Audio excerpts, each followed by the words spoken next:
গত কয়েকদিন আগে আপনারা দেখেছেন যে বাংলাদেশের চাঁপাইনবাবগঞ্জ সীমান্তে বিজিবি এবং বিএসএফ এর যে উত্তেজনা। পার্শ্ববর্তী দেশ ভারতের উদাহরণ নেন। 1947 সালে ভারত প্রতিষ্ঠিত হয়েছিল সেকুলারিজমের ওপর। বাহ্যিক চোখে দেখার বিষয় নয়, বাস্তবে করার বিষয়।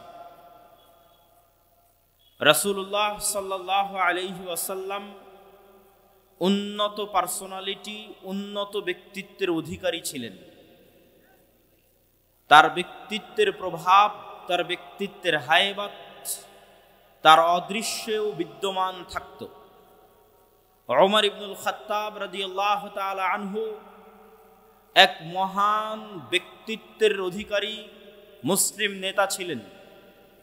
তার ব্যক্তিত্বের প্রভাব, অদৃশ্য প্রভাব, তিনি মদিনায় বসে থাকলেও রোম এবং পারস্যের রাজধানী পর্যন্ত তার ব্যক্তিত্বের প্রভাবে কাঁপত। ব্যক্তিত্ব, পার্সোনালিটি এক ভিন্ন জিনিস। আমার উস্তাদ মুফতি সাঈদ আহমদ পালানপুরি যখন দার্সে প্রবেশ করেন, তার 10-15 মিনিট পূর্ব থেকেই 1500-2000 ছাত্রের দার্সগাহ পিন পতন, নীরবতা বিরাজ করে। এর নাম ব্যক্তিত্ব, এর নাম পার্সোনালিটি। এরই আরবি নাম হচ্ছে শাখসিয়াহ।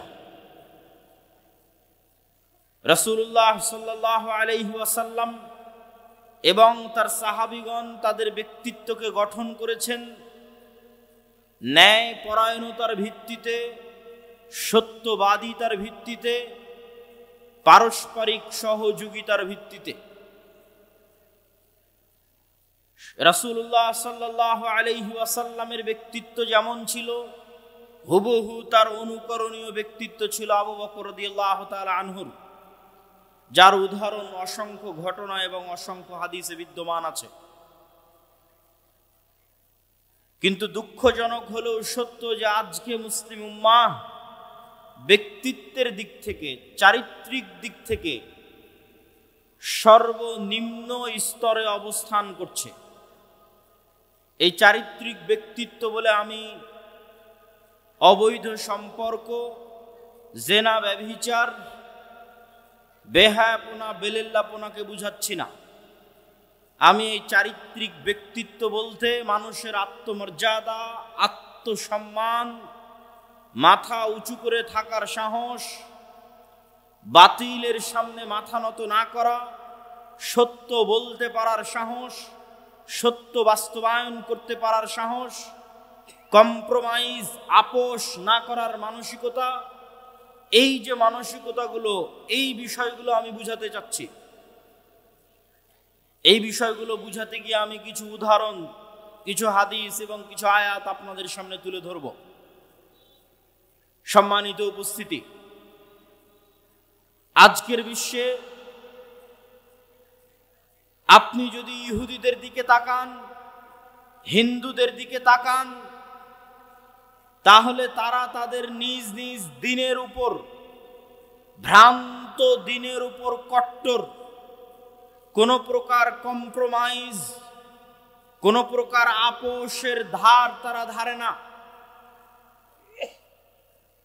বাশার আল আসাদ যখন সিরিয়া ছেড়ে দিয়ে পালিয়েছে, তখন ইসরায়েল অন্তত 500-র অধিক জায়গায় সিরিয়াতে বোমা হামলা করেছে। না আমেরিকাকে জিজ্ঞেস করার প্রয়োজন মনে করেছে, না জাতিসংঘকে জিজ্ঞেস করার প্রয়োজন মনে করেছে।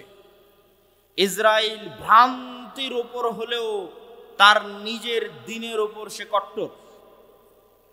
আমি লন্ডনে ইহুদি পাড়ায় দেখেছি 90% অধিক ইহুদির মুখে দাঁড়িয়ে আছে। তারা তাদেরকে আল্লাহ পবিত্র কোরআনে অভিশপ্ত বললেও একজন ইহুদি পরোয়া করে না যে সে দাড়ি রাখলে দুনিয়ার মানুষ কি বলবে। সে তার নিজের দিনের উপর কট্টর। আপনারা কতটুকু হালাল হারামের বিধান মানেন আমার জানা নাই, কিন্তু আপনার যদি কোনো ইহুদির সাথে সাক্ষাৎ হয়, তাহলে কোশার ফুড, তাদের হালাল হারামের বিধিবিধান মানতে একজন ইহুদি কত কঠোর, কত কট্টর, তা আপনি ইহুদির সাথে সাক্ষাৎ হলে বুঝতে পারবেন। এমন কোনো ইহুদি হোটেল নাই, ইহুদি রেস্টুরেন্ট নাই। বহির্বিশ্বে যে কাউকে ফোন করে জিজ্ঞেস করতে পারেন যে ইহুদি রেস্টুরেন্ট, হোটেল, ছোট পেঁয়াজির দোকানও যদি হয়, ছোটখাটো গ্রামের রেস্টুরেন্টও যদি হয় ধুলাউড়ি হাটের, তো প্রত্যেকটা হোটেল রেস্টুরেন্টে একজন করে মৌলানা, হুজুর, পাদ্রি, ইহুদি রাবাই নিয়োগ দেওয়া আছে। ওই ইহুদি রাবাইয়ের কোনো কাজ নাই। মুরগি জবাই করার সময় মুরগি জবাই করবে, ডিম ভাঙার সময় ডিম ভেঙে দিবে, খাবার হালাল ভাবে তৈরি হচ্ছে কিনা শুধু এটা দেখবে, এটাই কাজ। এটার জন্য প্রত্যেকটা রেস্টুরেন্ট, প্রত্যেকটা হোটেলে একজন ইহুদি রাবাইকে নিয়োগ দেওয়া আছে। কতটা কঠোর নিজের দিনের উপর, তা আপনি তাদের সাথে উঠা বসা করলে বুঝবেন। শুধু তাই নয়, পার্শ্ববর্তী দেশ ভারতের উদাহরণ নেন। 1947 সালে ভারত প্রতিষ্ঠিত হয়েছিল সেকুলারিজমের ওপর। জওহরলাল নেহরু, গান্ধী, মাওলানা আবুল কালাম আজাদ ধর্মনিরপেক্ষ মতবাদের উপর ভারতকে প্রতিষ্ঠা করেছিলেন। আর 1947-এ পাকিস্তান, বাংলাদেশ প্রতিষ্ঠা হয়েছিল ইসলামের নামে মুসলমানদের জন্য।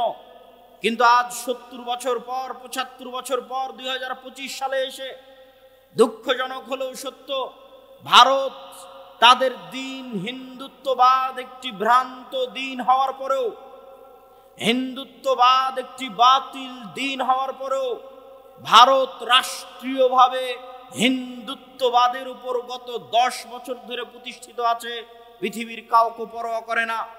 আর তার বিপরীতে বাংলাদেশ এবং পাকিস্তান 1947-এ ইসলামের নামে তৈরি হলো। আজ 70 বছর পর পাকিস্তান আর বাংলাদেশ পাল্লা দিয়ে ধর্মনিরপেক্ষ রাষ্ট্র, পাল্লা দিয়ে সেকুলার কান্ট্রি হওয়ার জন্য বিশ্বের কাছে কেমনে তুলে ধরা যায় যে না, আমরা কট্টর ইসলামপন্থী নই, আমরা কট্টর মুসলমান নই, আমরা উদারপন্থী ধর্মনিরপেক্ষ মতবাদে বিশ্বাসী মুসলমান, এটি তুলে ধরার জন্য পাল্লা দিয়ে প্রতিযোগিতা করতেছে। সম্মানিত উপস্থিতি, গত কয়েকদিন আগে আপনারা দেখেছেন যে বাংলাদেশের চাঁপাইনবাবগঞ্জ সীমান্তে বিজিবি এবং বিএসএফ এর যে উত্তেজনা, এই উত্তেজনাকে কেন্দ্র করে দেখবেন আমাদের জেনজি যুবক সমাজ, তরুণ সমাজ ফেসবুক, ইউটিউব, টুইটার, টিকটকে ট্রল করতেছে, ভারতের মানুষদেরকে নিয়ে ট্রল করতেছে। তাদের দাবি অনুযায়ী বাংলাদেশের মানুষ সাহসী, তাদের দাবি অনুযায়ী বাংলাদেশের মানুষ বীর পুরুষ, আর ভারতের মানুষ ভীরু কাপুরুষ তাদের দাবি অনুযায়ী। আমি তাদেরকে উদ্দেশ্য করে বলতে চাই, আমি বাংলাদেশের যুবক সমাজকে উদ্দেশ্য করে বলতে চাই, যদি তোমরা দাবি করো যে তোমরা সাহসী, যদি তোমাদের বুকে দম থাকে যে তোমরা সাহসী, তাহলে দেখো তোমাদের পার্শ্ববর্তী দেশ ভ্রান্ত হওয়ার পরও তার হিন্দুত্ববাদকে রাষ্ট্রে প্রতিষ্ঠিত করে কট্টরভাবে, বেপরোয়াভাবে হিন্দুত্ববাদের প্রচার সারা পৃথিবীতে করছে, তার দেশে করছে। আর তুমি বলছো আমি সাহসী মুসলমান। তো তুমি যদি সাহসী মুসলমান হও, তোমার দেশেও তুমি ইসলামকে প্রতিষ্ঠা করো। কিন্তু তুমি তো ভীরু কাপুরুষতার সাথে মিনমিন করে বলো যে না আমি সেকুলার। তাহলে ভীরু কাপুরুষ ওই হিন্দু নয়, ভীরু কাপুরুষ তোমরা, ভীরু কাপুরুষ আমরা। সম্মানিত উপস্থিতি, এই যে ছাড় দেওয়ার মানসিকতা নিজের দিনে, এইটা এসেছে গোলামি থেকে, কলোনিয়াল মাইন্ড সেট আপ, ঔপনিবেশিক গোলামি। উপনিবেশ মানে কি? কলোনি কাকে বলে?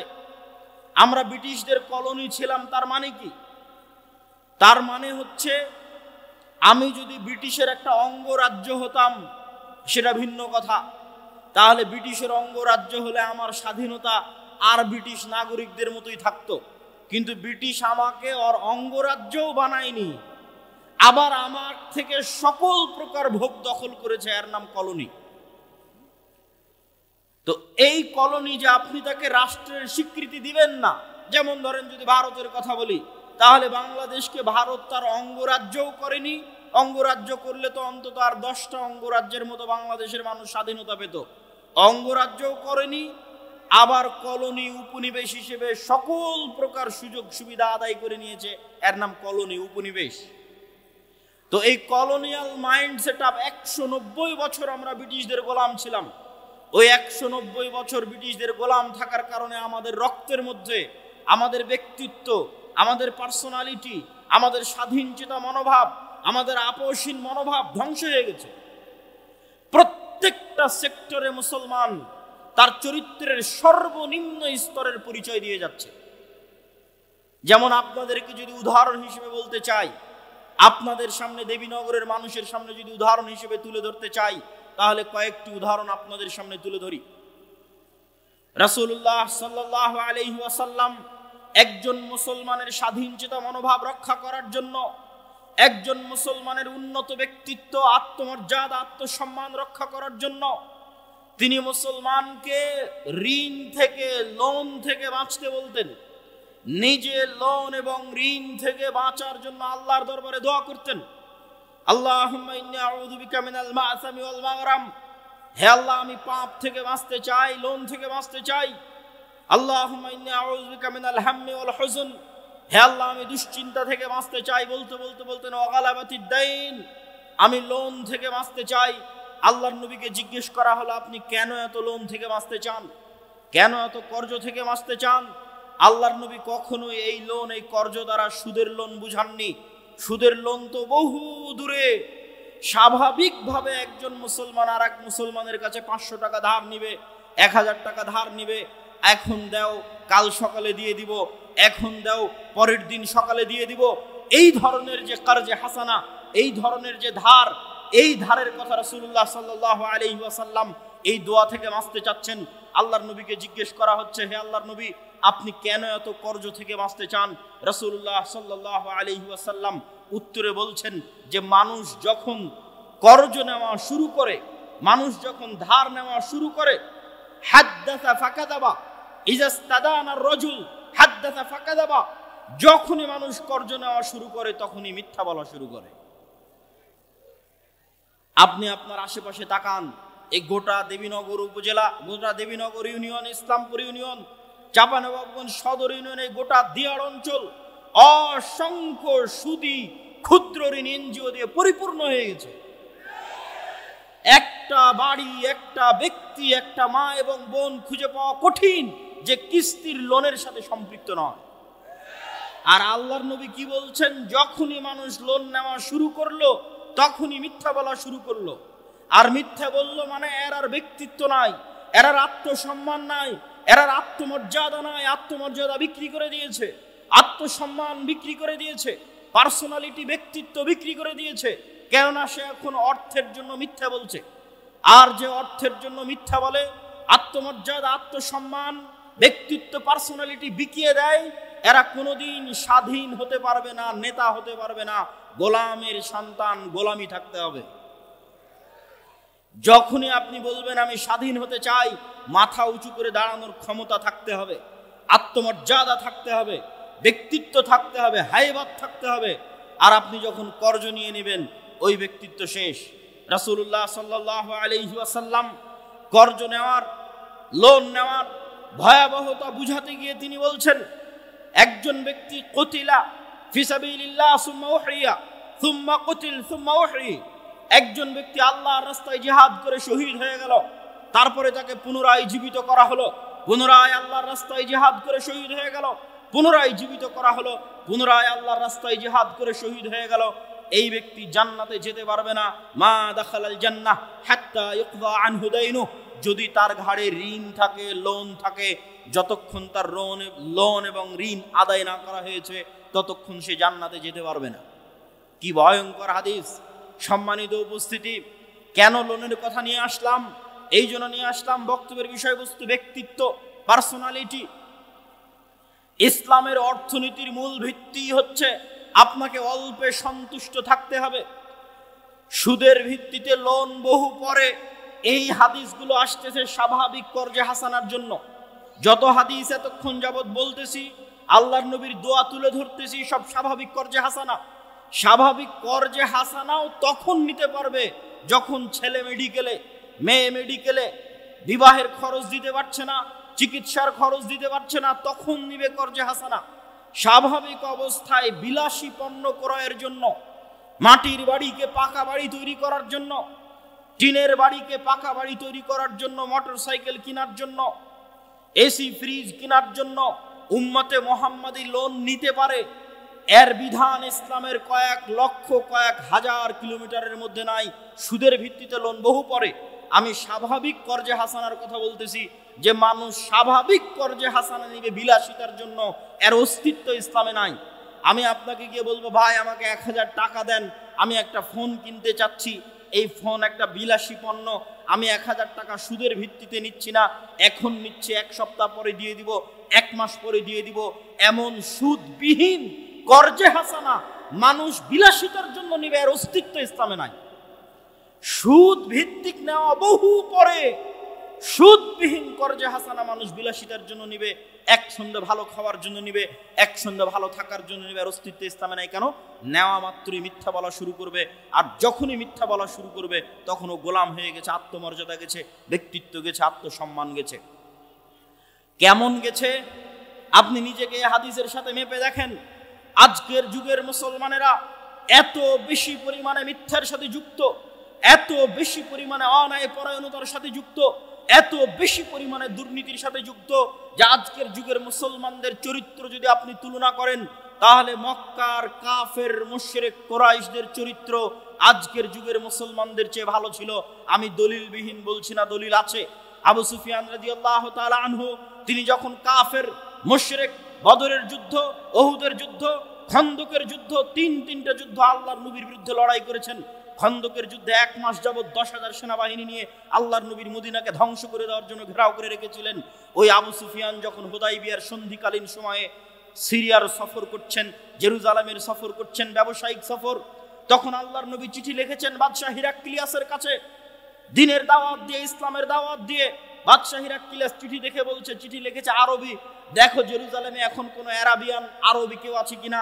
খুঁজে পাওয়া গেল আবু সুফিয়ানকে, নিয়ে আসা হলো আবু সুফিয়ানকে। কোনো লাইভ ক্যামেরা নাই, কোনো রেকর্ডার নাই, কোনো যান্ত্রিক এরকম কিছু বস্তু নাই যে আবু সুফিয়ানের এই কথাকে ধরে রাখবে যে আবু সুফিয়ান সত্য বলছে না মিথ্যা বলছে। ওই অবস্থায়, কাফের অবস্থায়, মুশরিক অবস্থায়, নিজের চিরন্তন শত্রুর বিষয়ে আবু সুফিয়ান রাদিয়াল্লাহু তাআলা আনহু একটাও মিথ্যা কথা বলেননি। আর আজকে আপনি বাংলাদেশের এক রাজনৈতিক দলের নেতাকে জিজ্ঞেস করেন, আর এক রাজনৈতিক দলের নেতা সম্পর্কে বলার জন্য সব কথা মিথ্যা বলবেন। কেননা এই গণতান্ত্রিক রাজনীতি টিকেই আছে মিথ্যার উপর। যে যত বেশি মিথ্যার চর্চা করতে পারবে সে তত বেশি ভোট পাবে। তাহলে মিথ্যার উপর প্রতিষ্ঠিত একটা সমাজ কিভাবে স্বাধীনতার স্বপ্ন দেখতে পারে, কিভাবে দেশ ও জাতিকে নেতৃত্ব দেওয়ার স্বপ্ন দেখতে পারে? অথচ ততক্ষণ নেতা হওয়া সম্ভবই না যতক্ষণ না আপনার ব্যক্তিত্বে ন্যায় যুক্ত না হয়েছে, ন্যায় পরায়ণতা যুক্ত না হয়েছে। রাসূলুল্লাহ সাল্লাল্লাহু আলাইহি ওয়াসাল্লাম বলছেন, লা তাকুমু সাআহ হাত্তা ইয়ানজিলা ঈসা ইবনে মারইয়াম, ততক্ষণ পর্যন্ত কিয়ামত হবে না যতক্ষণ না মারিয়ামের সন্তান ঈসা পৃথিবীতে নেমে না আসছে। মারিয়ামের সন্তান ঈসা পৃথিবীতে নেমে এসে ইয়াকসিরুস সালিব, ক্রুশকে ভেঙে দিবে, ওয়াক্তুলুল খিনজির, শুকুরকে হত্যা করবে, হারাম ঘোষণা করবে, আর সমগ্র পৃথিবীতে হাকামান মুকসিতা, ন্যায় বিচার প্রতিষ্ঠা করবে। সমগ্র পৃথিবীতে মারিয়ামের সন্তান ঈসা ন্যায় বিচার প্রতিষ্ঠা করবে, আল্লাহর নবী বলছেন। আর ন্যায় বিচার প্রতিষ্ঠা করা মাত্র ইয়াকসুরুল মাল, টাকা পয়সা এত বেশি হয়ে যাবে যে টাকা নেওয়ার মতো মানুষ থাকবে না, এত বেশি হয়ে যাবে। তো আমি যেটি বলছিলাম, এই হাদিস কি বুঝাচ্ছে? এই হাদিস রাষ্ট্র ক্ষমতায় ইসলামের ব্র্যান্ডিং। ব্র্যান্ডিং মানে কোন মোটরসাইকেল, একটা মোটরসাইকেলের ব্র্যান্ডিং আছে যে ও কম তেলে বেশি কিলোমিটার চলে, আর এক মোটরসাইকেলের ব্র্যান্ডিং আছে বেশি স্পিডে চলে, এক একটার এক এক রকম ব্র্যান্ডিং। তো ইসলাম রাষ্ট্র ক্ষমতায় যাবে, তার ব্র্যান্ডিং হচ্ছে ইসলাম রাষ্ট্র ক্ষমতায় গেলে ন্যায় বিচার প্রতিষ্ঠা করবে, ন্যায় পরায়ণতা প্রতিষ্ঠা করবে, এটা ইসলামের রাষ্ট্র ক্ষমতার ব্র্যান্ডিং। শুধু তাই নয়, রাসূলুল্লাহ সাল্লাল্লাহু আলাইহি ওয়াসাল্লাম আর এক হাদিসে বলছেন, 7 শ্রেণীর মানুষকে কিয়ামতের মাঠে বিশেষ ছায়া দেওয়া হবে, যার 1 নাম্বার সব ইবাদতকে ছাপিয়ে যে 1 নাম্বার স্থান করে নিয়েছে। তাহাজ্জুদের সালাত, রাতের ইবাদত, নফল সিয়াম, সালাত সিয়াম থেকে শুরু করে যত দান থেকে শুরু করে যত ইবাদতের জগতে যত ইবাদত আছে সবকে ছাপিয়ে 1 নাম্বার স্থান করে নিয়েছে। যেই দায়িত্বশীল, ন্যায় পরায়ণ, ওই ন্যায় পরায়ণ দায়িত্বশীলকে আল্লাহ বিশেষ ছায়া দিবে। মানে ন্যায় ছাড়া দায়িত্ব পালন করা, ন্যায় ছাড়া নেতা হওয়া ইসলামের দৃষ্টিতে অসম্ভব, ইম্পসিবল। তো যতই আপনি লিল্লাহে তাকবীর দেন, যতই আপনি ভোটের বক্তব্য দেন, যতই আপনি ইকামতে দ্বীনের বক্তব্য দেন, যতক্ষণ না একটা প্রজন্ম তৈরি না হয়েছে যেই প্রজন্ম ন্যায়ের উপর প্রতিষ্ঠিত হবে, সত্যবাদিতার উপর প্রতিষ্ঠিত হবে, কোনো কিছুর সাথে আপোষ করবে না, নিজের দিনের উপর কট্টর কনফিডেন্ট হবে, এরকম একটা প্রজন্ম যতক্ষণ তৈরি না হয়েছে ততক্ষণ রাষ্ট্রে কখনোই ইসলাম প্রতিষ্ঠা করা সম্ভব নয়।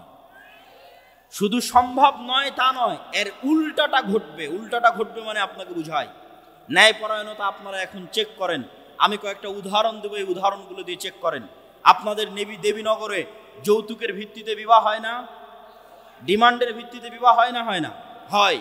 ন্যায় অন্যায় মানে ইবাদতের সাথে সম্পৃক্ত নয়, ন্যায় অন্যায় মানে মানুষের সাথে সম্পৃক্ত। ন্যায় অন্যায় মানে মানুষের সাথে সম্পৃক্ত। তো একটা মেয়ের যখন যৌতুকের ভিত্তিতে বিবাহ হচ্ছে তখন এটি ন্যায় না অন্যায়? অন্যায়।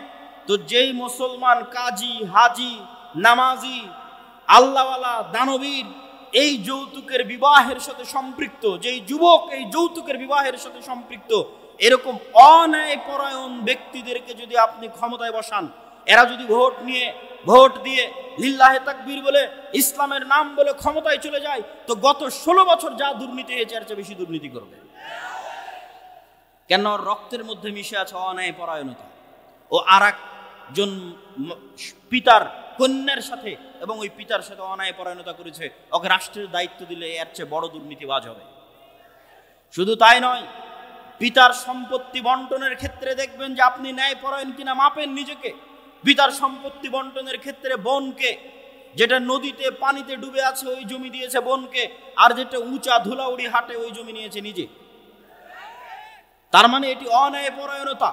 তো এই রকম যত অন্যায়পরায়ণ ব্যক্তি আছে, এই ধরনের অন্যায়পরায়ণ ব্যক্তিকে ক্ষমতায় বসাবেন, এর চেয়ে বড় দুর্নীতিবাজ হবে। আজকে বোনের সম্পত্তি মেরে দিয়েছে, কাল গোটা দেশের সম্পত্তি মেরে দিবে। সম্মানিত উপস্থিতি, কি বুঝাতে চাচ্ছি? বুঝাতে চাচ্ছি নেতা হতে হলে ব্যক্তিত্ব লাগবে, নেতা হতে হলে পার্সোনালিটি লাগবে, আত্মসম্মান লাগবে, আত্মমর্যাদা লাগবে। আর যখনই মানুষ মিথ্যা বলে আত্মসম্মান শেষ, যখনই মানুষ আর একজনের প্রতি অন্যায় করে আত্মসম্মান শেষ। এই ন্যায়পরায়ণতার মাপকাঠিগুলো দিয়ে আপনারা নিজেদের মাপতে পারেন। তো এই ধরনের ব্যক্তিগুলোকে ইসলামের সংজ্ঞায় কি বলা হবে? গত 16 বছর এরকম অসংখ্য এসিল্যান্ড, সাব রেজিস্ট্রার, মন্ত্রী, minister, OC, SP, DC, principal, প্রধান শিক্ষক অতিক্রম হয়ে গেছে, যারা বেশিরভাগই হয় সালাত আদায়কারী, না হয় হজ পালনকারী, না হয় দানবীর। কেউ তো এমনও গেছে যে প্রশ্ন ফাঁস করে সেই টাকা আল্লাহর রাস্তায় দান করেছে। তো তাদেরকে আপনি কি দিয়ে সংজ্ঞায়িত করবেন? কিন্তু ওই দায়িত্ব পালনের সময় সে খেয়ানত করছে। ওসি তার দায়িত্ব পালনে খেয়ানত করছে, তাকে প্রশ্ন রক্ষার দায়িত্ব দেওয়া হয়েছে, দায়িত্ব পালনে খেয়ানত করছে। দেশের টপ টু বটম প্রত্যেকটা স্তর দুর্নীতিগ্রস্ত।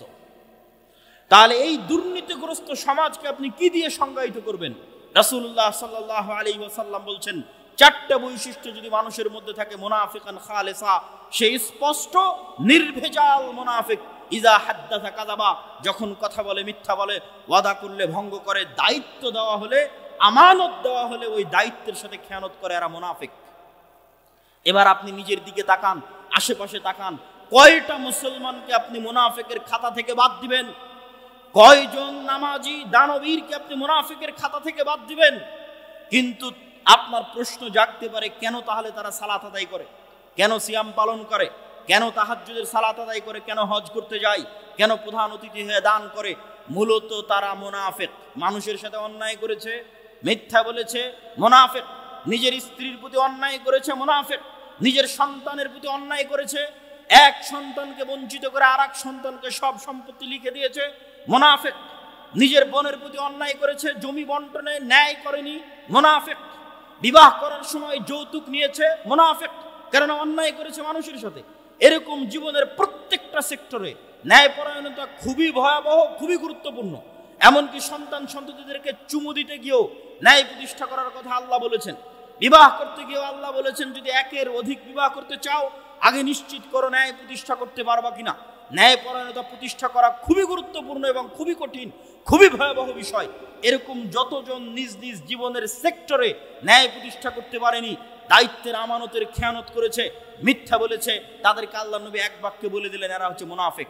এই সমস্ত মুনাফিকেরা তাদের মুনাফিকি ঢাকার জন্য নামাজ পড়ে। এই সমস্ত মুনাফিকেরা তাদের মুনাফিকি ঢাকার জন্য কোটি কোটি টাকা দান করে দানবীর সাজতে চায়।